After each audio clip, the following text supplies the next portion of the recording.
తిరుమల చుట్టూ మళ్లీ రగడ మొదలైంది. పరకామణిలో అక్రమాలు జరిగాయని కూటమి ప్రభుత్వం ఆరోపిస్తుంది. ఇందుకు సంబంధించి ఓ వీడియోను కూడా రిలీజ్ చేసింది.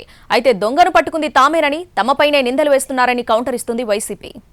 మరోసారి తిరుమల చుట్టూ ఏపీ రాజకీయం నడుస్తోంది. వైసీపీ హయాంలో పరకామణిలో అక్రమాలు జరిగాయంటూ లోకేష్ సంచలన పోస్టు చేశారు. జగన్ భూమన కలిసి పరకామణినే దోచేశారన్నారు. గుడిలోని హుండీని దోచేశారంటూ హాట్ కామెంట్స్ చేశారు. నిందితులే వైసీపీ పాపాల చిట్టా విప్పబోతున్నారని ట్వీట్ చేశారాయన. ఇటు బీజేపీ నేత భానుప్రకాష్ కూడా తీవ్ర ఆరోపణలు చేశారు.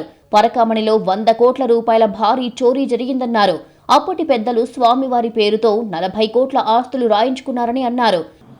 అప్పుడు ఏం చేశారయ్యా మీరు? ఎందుకు తప్పించారు? ఆయన దగ్గర నుంచి దాదాపు 100 కోట్ల రూపాయలు, 40 కోట్ల స్వామికి వస్తే 100 కోట్ల రూపాయలు అప్పుడుంటే అధికారులు చేతులు మారింది. ఎవరెవరికి మారింది, ఎంతెంత మారింది, ఎప్పుడు మార్చుకున్నారు, ఎక్కడ మార్చుకున్నారు, పూర్తి వివరాలు రాబో రోజుల్లో వస్తాయి. తిరుపతిలో ఆస్తితో కాకుండా చెన్నైలో ఆస్తిని, రవికుమార్ సంస్థ ఆస్తిని టీటీడీ ఇన్ఫర్మేషన్ సెంటర్లో రాజీ చేసుకున్న వ్యక్తులు ఎవరు? టీటీడీ ఇన్ఫర్మేషన్ సెంటర్లో కూర్చొని చెన్నైలో నుండి ఆస్తుల్ని బదలాయించుకున్న అధికారులు ఎవరు? ఆ రోజు అక్కడ ఎవరెవరు ఉన్నారు, ఎవరెవరు పంచుకున్నారు? నాకు ఇది కావాలి, నాకు ఇది కావాలి, ఇది రేట్ ఎక్కువ, ఇది నాకు రాసి, ఇది రేటు తక్కువ, నువ్వు తీసుకో అని రాజీ పోయిన అధికారులు ఎవరు? రాజీ చేసినట్టు పెద్ద మనుషులు ఎవరు? అన్నీ వస్తుంది బయట. ఈ ఆరోపణలపై వైసీపీ కౌంటర్ ఇచ్చిందే.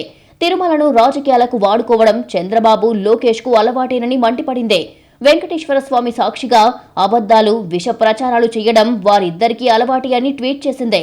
ఇటు భూమన కరుణాకర్ కూడా స్పందించారు. పచ్చి అబద్దాలతో తిరుమల క్షేత్రాన్ని వివాదాల్లోకి లాగడం దారుణమని మండిపడ్డారు. పరకామణిలో అమెరికన్ డాలర్ల నోట్లను చోరీ చేసిన నిందితుడిని 2023లో తమ ప్రభుత్వమే పట్టుకుంటే తమపైనే నిందలు వేయడమేంటని ప్రశ్నించారు. అతడు 2 దశాబ్దాలుగా ఇలాంటి చోరీలకు పాల్పడుతున్నాడని అంగీకరించాడని, దీన్ని గతంలో చంద్రబాబు ప్రభుత్వం ఎందుకు గుర్తించలేదని ప్రశ్నించారు. అంతేకాదు, నిందితుడు పశ్చాత్తాపం వ్యక్తం చేస్తూ తన ఆస్తులను స్వామివారికి కానుకగా రిజిస్టర్ కూడా చేయించారు అన్నారు భూమన. అయితే ఈ కేసును రాజీ చేసుకోవడంపై హైకోర్టు విస్మయం వ్యక్తం చేసిందే. లోక్ అదాలత్ ఇచ్చిన ఉత్తర్వులను నిలిపివేస్తూ హైకోర్టు మధ్యంతర ఉత్తర్వులను జారీ చేసింది. సిఐడిని ప్రతివాదిగా చేర్చి నోటీసులు జారీ చేయాలని ఆదేశాలిచ్చింది. పరకామణిలో చోరీపై తిరుమల 1 టౌన్ పోలీసులు కేసు నమోదు చేశారు.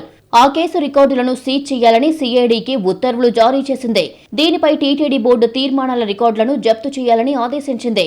వీటిని సీల్డ్ కవర్లో హైకోర్టు జ్యుడిషియల్ రిజిస్ట్రార్కే ఇవ్వాలని సిఐడి ఐజీకి ఉత్తర్వులు ఇచ్చింది.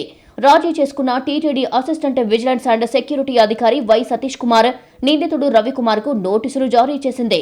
విచారణను అక్టోబర్ 19కి వాయిదా వేసింది.